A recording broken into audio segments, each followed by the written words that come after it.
Bismillahirrahmanirrahim. Asyhadu an la ilaha illallah wa asyhadu anna Muhammadar Rasulullah. Assalamualaikum warahmatullahi wabarakatuh.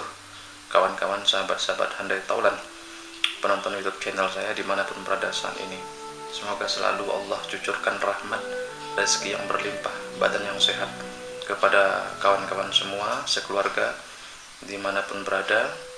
Amin amin ya rabbal alamin. Kawan-kawan, sepertinya sehabis sholat subuh sambil ngopi, merokok agak sebatang dua batang itu enak pengizazahan keilmuan sepertinya. Jadi oleh sebab itu saya coba untuk mengizazahkan lagi satu keilmuan yang fungsinya itu kita butuhkan sehari-hari saja.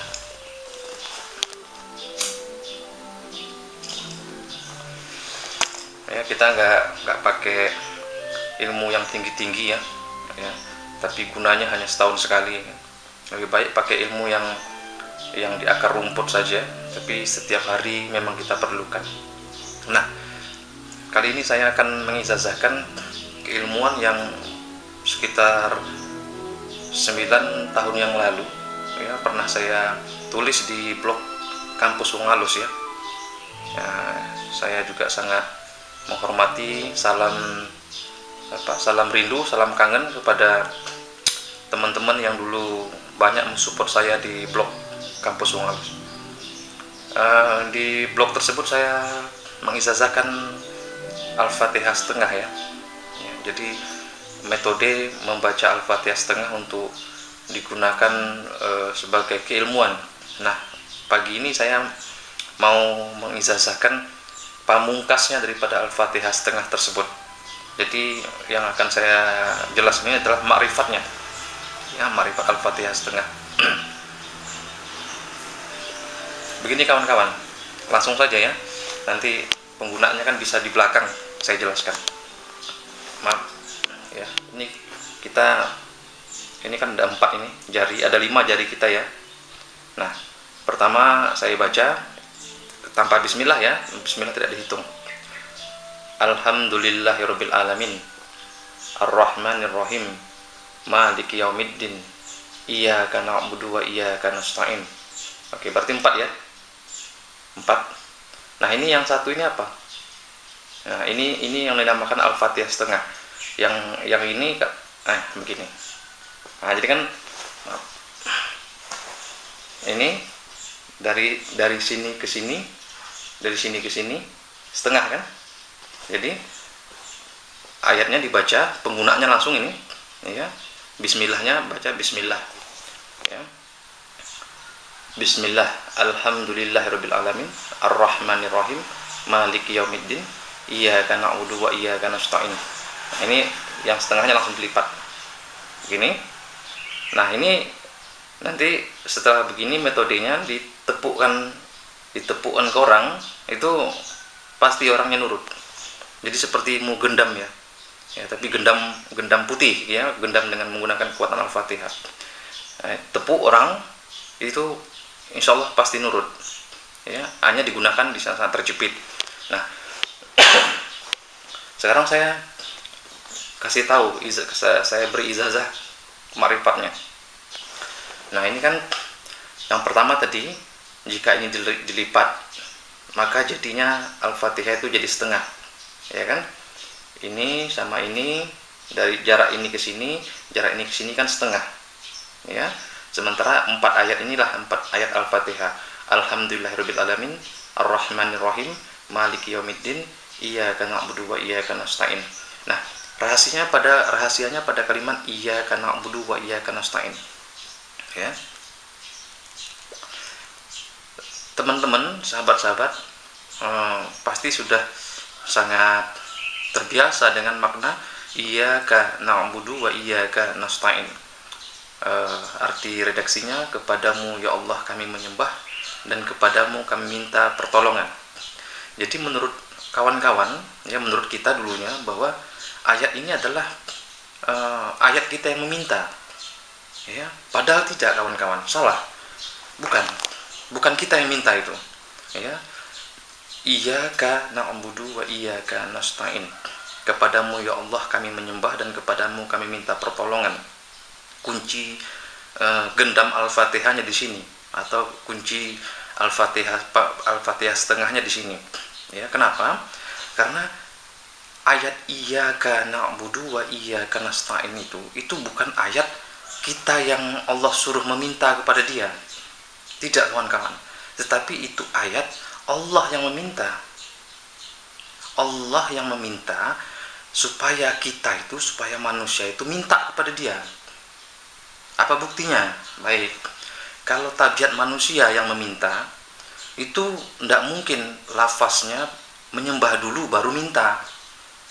Ya, manusia, coba kalau kita ada orang pilkada, election, kalau di Malaysia ya, itu kalau mau coblos, ya siapa yang mencalonkan diri jadi bupati, jadi gubernur umpamanya, itu coblos, itu kan kalau dia minta, ya dia minta kepada kita supaya dicoblos dia, pasti kita bilang minta dulu duitnya, ya kalau benar minta ada duitnya saya coblos kamu.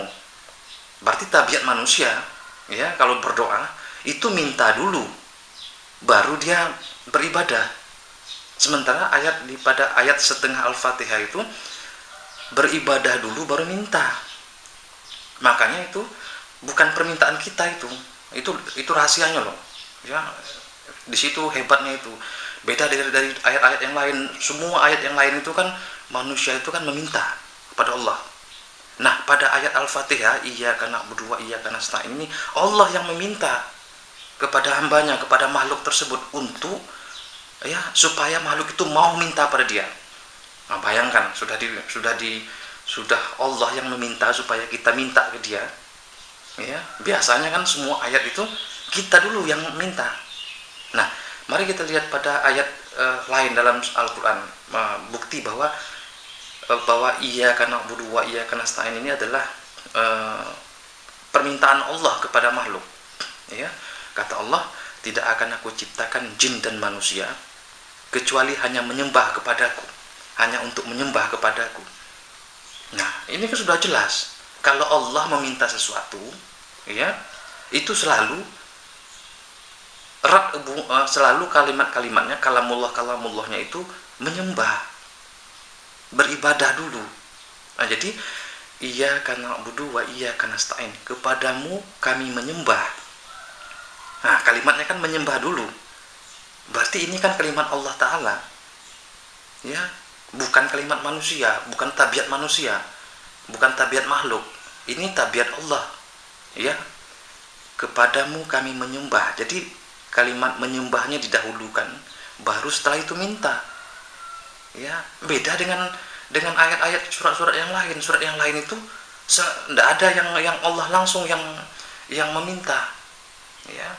Nah, jadi kalau memang iyyaka na'budu wa iyyaka nasta'in itu adalah permintaan atau ayat di mana manusia yang meminta, ya, kepada Allah minta sesuatu, itu seharusnya lafaznya kepadamu kami minta, dan setelah itu baru kepadamu kami menyembah.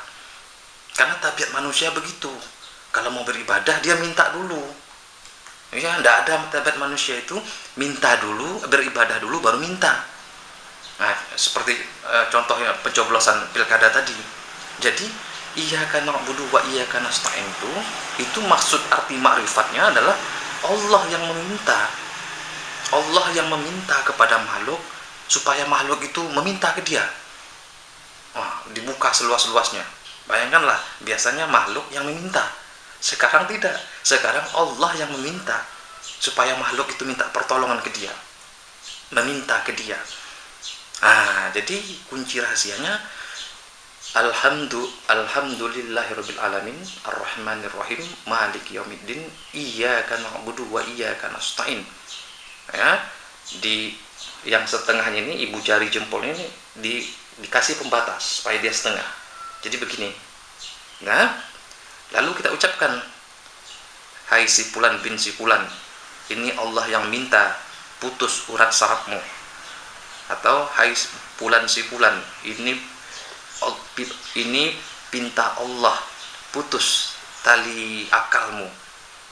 Ya, atau hai si Fulan bin si Fulan, ini pinta Allah putus tali sadarmu. Nah setelah begini tepukkan ke orang, tapi ini jangan, yang setengah ini jangan dilepas, ya jangan dilepas, ya. Nah tepukkan. Nah, seperti umpamanya kalau lagi kepepet yang mahasiswi lagi skripsi atau segala macamnya, terus ketemu dosen yang killer, ya gitu aja, salaman aja tapi tangannya begini, ya, itu langsung sudah gendam tingkat dewa itu, ya. Nah kunci rahasianya kan setelah ditepuk tadi itu Al-Fatihahnya jangan dibaca dulu, maksud saya jangan disambung, biar setengah saja sampai nanti sudah di tempat yang baca tadi baru disambung kembali, atau setelah berhasil niatnya tadi baru dibaca kembali. Harus disambung, jangan tidak disambung nanti bahaya, nanti orang yang kena gendam itu bisa putus habis urat sarafnya atau urat sadarnya. Jadi kalimatnya intinya adalah mau berangkat atau mau menggunakannya, baca bismillah alhamdulillahirabbil alamin arrahman, gini ya, bismillahirrahmanirrahim alhamdulillahirabbil alamin arrahmanirrahim maliki yaumiddin iyyaka na'budu wa iyyaka nasta'in. Ini dilipat di sini. Nah langsung katakan, ini pinta Allah kepadamu, atau ini pinta Allah, ya, putus tali sadarmu. Nah, itu maksudnya supaya membuat orang digendam. Kalau untuk keselamatan, pinta Allah putus tali akalmu, atau pinta Allah putus tali uratmu. Nah, itu nanti dia kalau menyerang kita atau menyerang secara niat jahat, ya, itu akan lemah tenaganya, peluluh. Nah setelah begini kalau tidak ditepukin ke orang tidak apa-apa, nah, cuma setelah begini lepasin aja. Kalau nggak ditepukin ke orang, ya, kalau nggak disentuhin ke orang dilepas saja. Tapi nanti setelah sampai di rumah itu Al-Fatihah yang dibaca lagi, dibacanya disambung lagi, maksud saya sampai habis. Di saat menyambung sampai habis itu tangannya jangan lagi begini, harus begini saja. Nah, jadi baru ihdinas syiratal mustaqim syiratal ladzina. Nah itu kalau sudah selamat, umpamanya dia mau dari rumahnya mau ke tempat yang menurut dia ada bencana lah, atau ada halangan lah begitu, ya, atau begal segala macam. Nah itu tinggal baca saja bismillahirrahmanirrahim alhamdulillahirabbil alamin arrahmanirrahim maliki yaumiddin iyyaka na'budu wa iyyaka nasta'in ini begini kan, terus pinta Allah putus tali uratmu, wahai orang-orang yang berniat jahat, berniat menyerang kepadaku. Nah ini habis itu dilepas. Nah lafaz Al-Fatihahnya jangan disambung, cukup segitu saja. Nanti kalau sudah di rumah, sudah aman, sudah sampai di rumah dengan aman, baru sambung lagi. Sambungnya jarinya diginikan, ya, ihdinas syiratal mustaqim syiratal ladzina an'amta 'alaihim ghairil maghdubi 'alaihim waladdallin. Amin. Nah itu sudah. Ini yang penting ingat kalimatnya, kalimat doanya itu, kalimat isi penggunanya jangan lari dari pinta Allah, ya. Kalau ingatnya ya Allah aku meminta supaya si anu, itu tidak jadi, tidak sesuai dengan tujuan asbabun nuzul ayat iyyaka na'budu wa iyyaka nasta'in tadi, ya. Jadi rahasia ma'rifatnya adalah ayat iyyaka na'budu wa iyyaka nasta'in itu ayat Allah yang meminta, ya, bukan makhluk yang meminta, ya. Kalau makhluk yang meminta seharusnya iyyaka nasta'in wa iyyaka na'budu, karena memang sudah tabiatnya makhluk, ya. Kalau mau beribadah itu minta dulu, dikasih dulu harta banyak baru dia mau beribadah, ya kan. Sama orang proyek, ya Allah kalau dapat proyek nanti saya sumbangkan lah, ya, kalau jebol proyek ini saya sumbangkan sekian untuk masjid. Nah berarti dia kan minta dulu, ya, minta dulu baru dia mau beribadah bangun masjid. Mana ada manusia dia zikir dulu, nanti dari zikirnya dapat rezeki, dari proyek dapat proyek, baru dia beribadah. Kan jarang kan. Karena memang sudah tabiatnya manusia begitu. Makanya itu rahasianya ayat iyyaka na'budu wa iyyaka nasta'in itulah rahasianya Allah yang meminta. Bayangkan, biasanya makhluk yang meminta, ini sekarang Allah yang meminta. Nah, jadi sesuaikan dengan asbabun nuzul ayat iyyaka na'budu wa iyyaka nasta'in tadi. Ini pinta Allah, putus tali uratmu. Nah, itu untuk keselamatan, supaya kalau orang nyerang tenaganya hilang. Ya. Nah, atau ini Allah yang pinta Allah putus urat sadarmu. Nah, itu untuk gendam. Ya, kalau di Jawa gendam namanya ya. Kalau di Riau pukau. Saya ulang saya lagi biar lebih benar. Kan sudah tahu ya rahasianya kan? Rahasianya pada ayat iyyaka na'budu wa iyyaka nasta'in. Nah, waktu menggunakannya baik untuk keselamatan ataupun untuk gendam ataupun untuk kalau umpamanya kawan-kawan mau melamar anak gadis orang tapi orang tuanya beringas, orang tuanya tidak setuju begitu ya. Ya. Nah, itu tinggal mau berangkat ke rumah calon mertua itu beginikan tangan. Bismillahirrahmanirrahim. Alhamdulillahirabbil alamin. Arrahmanirrahim. Maliki yaumiddin. Iyyaka na'budu wa iyyaka nasta'in. Pinta Allah, wahai engkau calon mertua, ya, baik kepadaku atau putus tali sadarmu. Ya, itu supaya kesadarannya akan materi, akan penolakan kepada kita hilang. Setelah itu baru dibuka. Nah, kalau nanti sudah selesai, sudah sampai rumah dengan aman, disambung lagi. Sambungnya ihdinas syiratal mustaqim syiratal ladzina an'amta 'alaihim ghairil maghdubi 'alaihim waladdallin begitu. Ya, mudah-mudahan bermanfaat. Ini sudah berapa menit ini? Wah, sudah 18 menit. Baik, assalamualaikum warahmatullahi wabarakatuh.